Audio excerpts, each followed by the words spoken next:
नमस्कार मित्रों, आपका स्वागत है न्यूराइज क्लासेस पर। आशा करते हैं आप सभी लोग अच्छे होंगे। आइए बात करते हैं 27 जनवरी की जो महत्वपूर्ण घटनाएं आइए उन पर चर्चा करते हैं, साथ में कुछ महत्वपूर्ण फैक्ट भी जानेंगे। आइए बात करते हैं।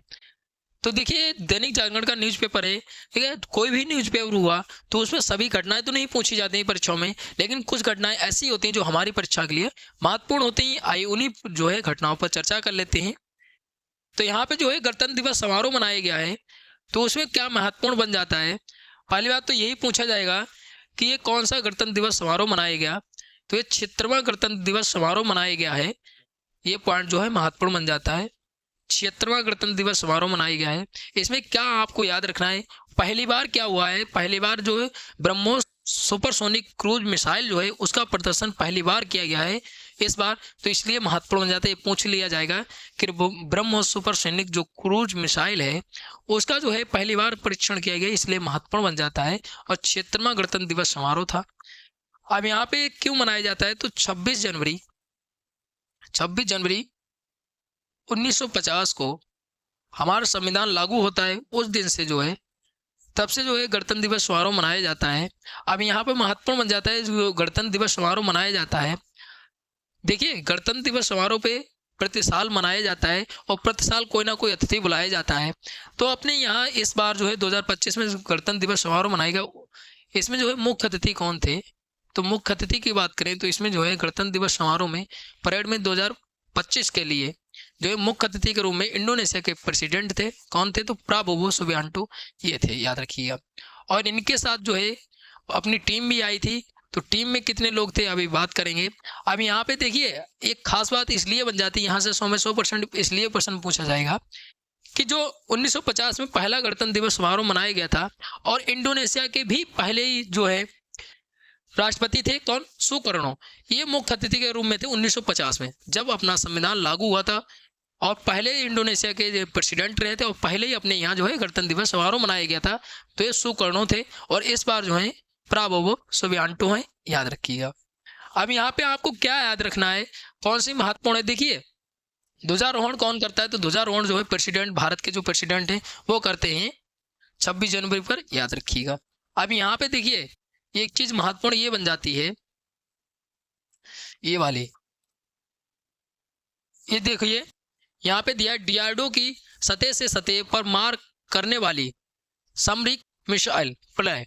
तो याद रखिएगा पहली बार जो है प्रदर्शन किया गया। फिर आगे बात करते हैं कैप्टन डिपल सिंह भाटी चलती मोटरसाइकिल पर 12 फीट ऊंची सीढ़ी पर चढ़कर राष्ट्रपति द्रौपदी मुर्मू को सलामी देने वाली पहली सैन्य अधिकारी बनी। अब ये जो है पहली सैन्य अधिकारी बनी, इसलिए इनका नाम पूछा जाएगा कि किसने सलामी दी है और कितनी ऊंचाई से सलामी दी है। ये पॉइंट जो है महत्वपूर्ण बन सकता है, याद रखिएगा। अब यहाँ पे पहली महिला बनी है, उन्होंने विश्व रिकॉर्ड बनाया है, इतनी ऊंचाई से सलामी देने वाली विश्व रिकॉर्ड बनाया। इनका नाम याद रखिएगा, डिम्पल सिंह भाटी। अब यहाँ पे अगर बात करते हैं ये क्यों खास है 76वां गणतंत्र दिवस समारोह, तो इसलिए खास इसलिए क्योंकि इसमें जो है तीनों सेनाओं को पहली बार जो है प्रदर्शन करने को मिला है और तीनों सेनाओं का पहली बार प्रदर्शन हुआ है, इसलिए महत्वपूर्ण बन जाता है। बाकी अगर बात करते हैं तो इंडोनेशिया के जो है कितने लोग आए थे, कितने सदस्य जो है मार्चिंग थी, तो 352 थे, याद रखिएगा 352। अब यहाँ पे महत्वपूर्ण ये बन जाता है कि इंडोनेशिया के बारे में बात आ गई तो इंडोनेशिया की जो स्टेटिक है वो भी महत्वपूर्ण बन जाती है। तो इंडोनेशिया में एक जावा द्वीप है जो सबसे बड़ा द्वीप है। और अगर बात करते हैं इंडोनेशिया की राजधानी की, तो जकार्ता राजधानी है, याद रखिएगा। कि मुद्रा क्या है, तो मुद्रा की जब बात करते हैं तो मुद्रा जो है रुपया है। मुद्रा क्या है, रुपया है, याद रखिएगा। अब यहाँ पे जो है ब्रह्मोस मिसाइल का जो प्रदर्शन किया गया, इसलिए जो इंडोनेशिया के प्रेसिडेंट उन्होंने भी खरीदने की बात की है इसको, तो याद रखिएगा। अब यहाँ पे जो है आपको इतनी चीजें इसके बारे में याद रखनी है। तीनों सेनाओं का देखिए, अब एक चीज और महत्वपूर्ण बन जाती है कि इसमें जो है कितने झांकियों ने भाग लिया, तो यहाँ पे 16 राज्यों और संघ की जो झांकी है उन्होंने भाग लिया है। अब यहाँ पे जो है 16 राज्यों केंद्र शासित प्रदेशों की झांकियों ने भाग लिया है। फिर अगर आगे बात करते हैं कि 15 ऐसी झांकियां हैं जिनके मंत्रालय और संगठन की झांकियों ने भाग लिया है। 15 झांकियां ऐसी हैं जिनके मंत्रालयों और किसने भाग लिया है, तो जो विभाग हैं उन्होंने भाग लिया, जैसे DRDO है उसकी झांकी ने भाग लिया है, और जो है मंत्रालय, संस्कृति मंत्रालय, उसकी झांकी ने भाग लिया है। तो अलग अलग प्रदर्शन किया गया है। तो याद रखिएगा, इसमें जो हमारा संविधान लागू हुआ था, अंगीकृत कब किया गया था, मैंने बात कर ली है। अगर आपने कल वाली वीडियो देखी होगी तो वो आपको पता होगा। आगे बात करते हैं कुछ महत्वपूर्ण चीजें। इसमें जो 3 पेज पर ये और चीजें इसमें बताई गई, क्या बताई गई, तो यहाँ पे जो है 75वीं वर्षगांठ पर कर्तव्य पद पर जो है क्या दिखाई गई, तो विधिक झलक दिखाई गई, मतलब अलग अलग झांकियां दिखाई गई हैं, ये बताया गया है। अब यहाँ पे जो है आपको क्या याद रखना है, देखिए उत्तर प्रदेश की झांकी है। किसकी झांकी है, तो उत्तर प्रदेश की झांकी है। और इसमें क्या दिखाया गया है, तो इसमें जो है यहाँ पे अगर आप ध्यान देंगे, जो हमारा कुंभ चल रहा है प्रयागराज में, उसकी जो है वो विरासत दिखाई गई। उत्तर प्रदेश की जो झांकी ने महाकुंभ 2025 के लिए मध्यम से राज्य की सांस्कृतिक विरासत और विकास को प्रदर्शित किया है।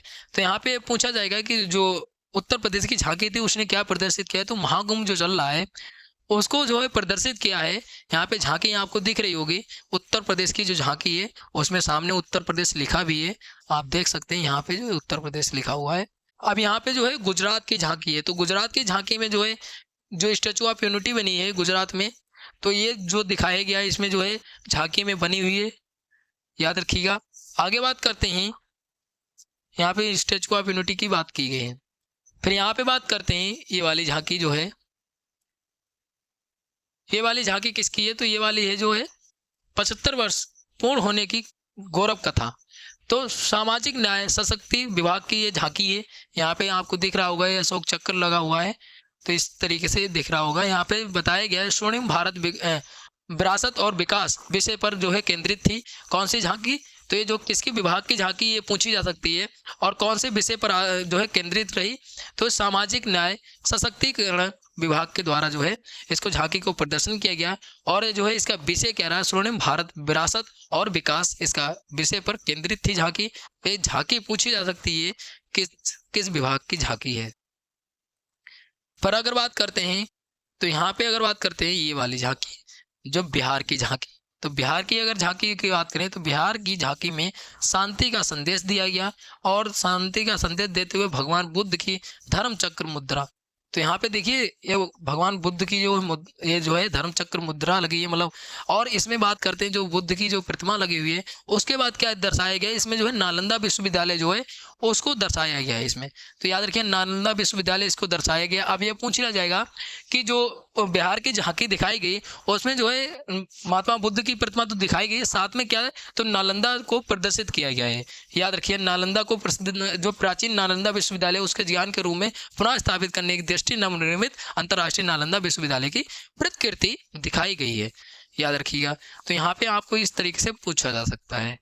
अब यहाँ पे दिया हरियाणा की झांकी, तो हरियाणा की झांकी अगर बात करते हैं तो इसमें जो है क्या दर्शाया गया, तो इसमें जो है झांकी की शुरुआत में अगर बात करते हैं तो शुरुआत ये वाली शुरुआत में अगर बात करते हैं तो जो कृष्ण जी ने अर्जुन को जो कर्म योग उपदेश दिया था उसको दर्शाया गया, उनकी प्रतिमा बनाई गई है और इसमें उपदेश देते हुए दर्शाया गया है। कुरुक्षेत्र के पवित्र युद्ध स्थल में भव्य चित्र को दर्शाया गया है। यहाँ पे जो है चित्र को दर्शाया गया, जो क्या हुआ था, कुरुक्षेत्र में जो युद्ध हुआ था, महाभारत हुआ था, उसको दर्शाया गया है। तो यहाँ पे ये पूछ लिया जाएगा कि हरियाणा की जो झांकी है उसमें पहले क्या दर्शाया गया है और उस झांकी में क्या आपको प्रदर्शित किया गया है, ये चीज आपको याद रखनी है। अगली झांकी दी गई शिव का त्रिशूल परफॉर्मेंस, तो इसकी बात करते हैं तो इसमें जो है 3 जो है सुकोई 30 विमान है उसको जो है प्रदर्शन किया गया है यहाँ पे।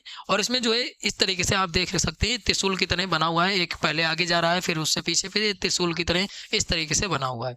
तो ये दर्शाया गया है, याद रखिएगा। इसमें कौन कौन से विमान है ये पूछा जा सकता है, खासकर आपको जो पूछा जाएगा वो राज्यों की झांकी से पूछा जाएगा। अब यहाँ पे बात करते हैं पंजाब की, तो पंजाब की जो झांकी है क्या दर्शाया गया है, तो इसमें हस्तशिल्प दर्शाया गया और इसमें महत्वपूर्ण ये जो है कृषि प्रधान राज्य होने के नाते झांकी के मुख्य भाग को जो है शुरुआत में वेलों की एक जोड़ी पर बहुत सुंदर ढंग से अंकित पुष्प आकृतियों से की गई है। अब यहाँ पे देखिए जब कृषि प्रधान को दर्शाया गया तो बेलों की जो आकृति बनाई गई है वो पुष्पों से आकृति बनाई गई है और इसको जो है कृषि प्रधान मतलब जो राज्य है उसको कृषि प्रधान के पहलों पर दर्शाया गया है। जो पंजाब है वो कृषि प्रधान पहलों पर, और ये जो है सबसे महत्वपूर्ण बन सकती है। पंजाब आप पूछ लिया जाएगा पंजाब की जो झांकी प्रदर्शन किया गया वो किस पर आधारित थे, तो कृषि प्रधान पर आधारित थी, याद रखिएगा। तो इतनी चीजें आपको याद रखनी है। अगर संविधान की बात करें तो संविधान में जो है महत्वपूर्ण चीजें ये बन जाते हैं कि अंगीकृत कब किया गया, लागू कब किया गया, तो इनको हमने बात कर ली है। अब यहाँ पे आगे बात करते हैं, कुछ महत्वपूर्ण पॉइंट बन सकते हैं तो उन पर चर्चा कर लेते हैं। अगर पूछ लिया जाए कि जो है गणतंत्र दिवस समारोह मनाया गया उसमें विशेष अतिथि कौन कितने लोग थे, तो 10,000 विशेष अतिथि भी गणतंत्र दिवस परेड के बने साक्षी। तो यहाँ पे 10,000 के करीब, उससे अधिक भी हो सकते हैं। तो इसमें कौन कौन शामिल था ये जो है कथन में प्रश्न बनाया जाएगा। तो इसमें अतिथि के रूप में अगर बात करते हैं ग्राम सरपंच, आपदा राहत कार्यकर्ता, आशा कार्यकर्ता और पैरा ओलंपिक एथलीट शामिल थे। तो इतने लोग ये शामिल थे। अब यहाँ पे पूछ लिया जाए, संख्या पूछी जा सकती है, या पूछ लिया जाएगा कौन कौन शामिल था, या देखिए सरपंच दे दिया जाएगा, आपदा कार्यकर्ता दे दिया जाएगा और पैरा एथलीट दे दिया जाएगा और एक ओलंपिक एथलीट दे दिया जाएगा। तो ऐसे भी पूछा जा सकता है। तो आपको याद रखना कौन कौन शामिल था। तो देखिए आयोग क्या होता है, जो चर्चा में चीजें होती है उससे कठिन प्रश्न बनाएगा, तो इसी तरीके से प्रश्न बनाएगा। तो यहाँ पे आपको याद रखना है कौन कौन शामिल था। देखिए यहाँ पे क्या है, यहाँ पे ब्रह्मोस मिसाइल सौदे के लिए इंडोनेशिया ने दिखाई रुचि। अब जो प्रदर्शन किया गया था उसमें जो है रुचि दिखाई है। अब यहाँ पे खरीदने की बात चल रही है, जो इंडोनेशिया के प्रेसिडेंट हैं उन्होंने सौदे करने की बात की है इसमें, क्योंकि आए हुए हैं इसलिए उन्होंने ये बात की है, उनको जो मिसाइल अच्छी लगी हुई है इसलिए बात कर ली है, उन्होंने खरीदेंगे ये। अगर बात करते हैं इससे पहले जो है किसको बेच चुका, फिलिस्तीन को ये मिसाइल जो है भारत दे चुका है, याद रखिएगा। अब ये वाला पॉइंट जो है महत्वपूर्ण बन सकता है। क्या महत्वपूर्ण बन सकता है, तो द्विपक्षीय मामलों पर चर्चा के लिए जो पहुंचे विदेश सचिव मिश्री जी कहाँ पहुंचे, तो बीजिंग। बीजिंग क्या है, तो चीन की राजधानी है, चीन की राजधानी है, यहाँ पहुंचे हैं। जो LAC है उस पर चर्चा करने के लिए और द्विपक्षीय जो है वार्ताएं करने के लिए पहुंचे हैं, कल गए हैं, याद रखिएगा। अब यहाँ पे बात करते हैं तो जो है भारत और चीन के बीच ये दूसरी उच्च स्तरीय चर्चा होगी। अब यहाँ पे पूछ लिया जाएगा कि भारत चीन के बीच जो है उच्च स्तरीय जो वार्ता हुई वो कौन सी वार्ता हुई है, ये पॉइंट जो है पूछा जा सकता है। बाकी जो है यहाँ पे वही चीजें बताएंगे क्या वार्ता होगी, बस यही चीजें पूछी जा सकती हैं, दूसरी वार्ता होगी, याद रखिएगा। अब ये वाला पॉइंट पूछा जा सकता है, चीन नर्तकों ने रामायण की प्रस्तुति से रचा इतिहास। तो आइए बात करते हैं। तो इसमें अगर बात करते हैं तो शनिवार को भारतीय महाकाव्य रामायण पर आधारित नृत्य नाटिका आदि काव्य द फास्ट पोयम का प्रदर्शन करके इतिहास रचा है। प्रसिद्ध चीनी भरतनाट्यम कलाकार जिन सांसान द्वारा निर्देशित इस नाटक में लगभग 80 प्रतिभाशाली स्थानीय कलाकारों ने भाग लिया। तो इतना ये पूछा जा सकता है कहाँ पे प्रदर्शन किया गया है, बस इतनी चीजें पूछी जा सकती हैं। ये वाली पुस्तकें पूछी जा सकती है। पचरंग ये लघु नाट्य संग्रह, लेखक कौन है, तो अशोक शुक्ल हैं। अगर बात करते हैं प्रकाशक की पब्लिकेशन की, तो इंडिया नेट बुक नोएडा, और मूल्य कितना है, तो 195 रुपये मूल्य है। ये वाला पूछा जा सकता है, लेखक पूछे जाते हैं, याद रखिएगा। दूसरी पुस्तक की बात करते हैं तो दूसरी ये महाशून्य, तो ये कविता संग्रह है, तो ये पूछ लिया जाएगा लेखक, तो डॉक्टर रश्मि कौशल है। पब्लिकेशन जो है शिल्पायन बुक्स, और मूल्य कितना है, 225 रुपये मूल्य है। आगे बात करते हैं अंतरिक्ष में परमाणु हथियारों के इस्तेमाल को रोकने के लिए एक संधि हुई थी, किसके साथ, तो आज के दिन हुई थी 27 जनवरी 1967 में होती है। अमेरिका ब्रिटेन सोवियत संघ के साथ होती है, याद रखिए आज के दिन, इसलिए चर्चा में आया था, याद रखिएगा। आगे बात करते हैं लंदन में टेलीविजन सिस्टम का पहला सार्वजनिक प्रदर्शन किया गया आज के दिन, तो कब, 27 जनवरी 1926 में किया गया था, 1926 में किया गया था आज के दिन।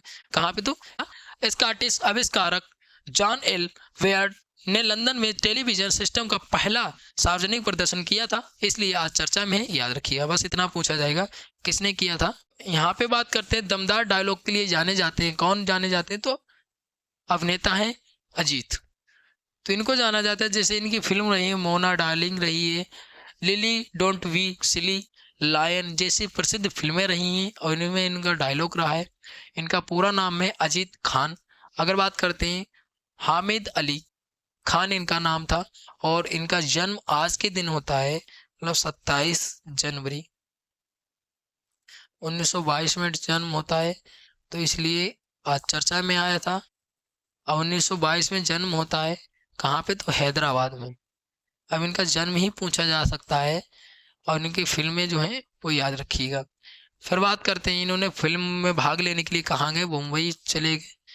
फिर बात करते हैं 1946 में इन्हें साहेब मिश्रा फिल्म मिली और 1966 में सूरज फिल्म में पहली बार जो है खलनायक बने। जंजीर में तेजा, यादों की बारात में साकाल की भूमिका उन्हें बॉलीवुड के शीर्ष खलनायकों की श्रेणी में ला खड़ा किया। तो इतनी चीज़ें आपको याद रखनी है। इनका नाम पूछा जा सकता है, कहाँ पे इनका जन्म हुआ था, ये इतनी चीज़ें पूछी जा सकती हैं। कुछ फिल्मों के इनके नाम याद रखिएगा। तो यहाँ पे 27 जनवरी की जो महत्वपूर्ण घटनाएं थी यहाँ पे चर्चा किया है। आशा करते हैं आपको वीडियो अच्छी लगी तो लाइक शेयर कमेंट करिए। अगर कोई डाउट बचता है तो आप कमेंट करके पूछ सकते हैं। मिलते हैं अगली वीडियो, तब तक के लिए धन्यवाद।